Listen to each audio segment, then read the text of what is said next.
Koyong, Amar tengah buat apa tu kat sana? Tak tahu, jomlah pergi kat dia. Jom. Nampak lalu.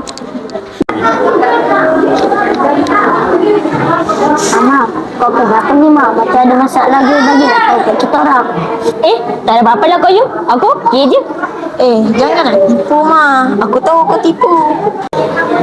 Aku okey je ni, tak ada masalah pun.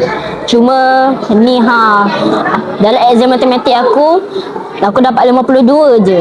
Padahal aku dah bekerja bersungguh-sungguh dah. Aku rasa stres lah sekarang ni. Aku tak pergi main pada waktu petang. Makan malam pun aku tak makan semata-mata nak belajar. Pun aku simpan semata-mata nak belajar juga. Tapi walau macam mana pun, maka aku tetap rendah. Sebab tu lah aku rasa stres sekarang ni. Oh, ni masalah kesihatan mental. Kau kena hati-hati ya, Amar. Masalah kesihatan mental ni bahaya. Betul tu, Amar. Kau kena pandai jaga masalah kesihatan mental. Kalau tidak, boleh gila.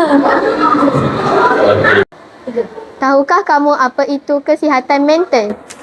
Kesihatan mental adalah keadaan kesejahteraan emosi dan psikologi manusia. Ia membolehkan anda berfungsi dengan baik dalam kehidupan seharian serta menghadapi tekanan harian secara sihat.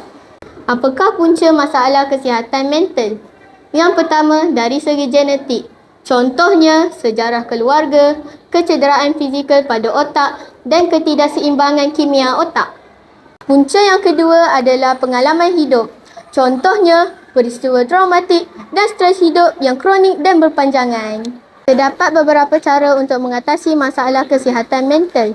Yang pertama adalah dapatkan bantuan profesional, berunding dengan doktor, ahli psikologi atau kaunselor. Yang kedua ialah bina sistem sokongan. Contohnya, bercakap dengan orang yang dipercayai dan libatkan diri dalam kumpulan sokongan. Kesimpulannya, marilah kita sama-sama menjaga kesihatan mental demi masa depan yang lebih baik dan harmoni. Sekian dari kami, Warta Cilik SK Batu Kapur.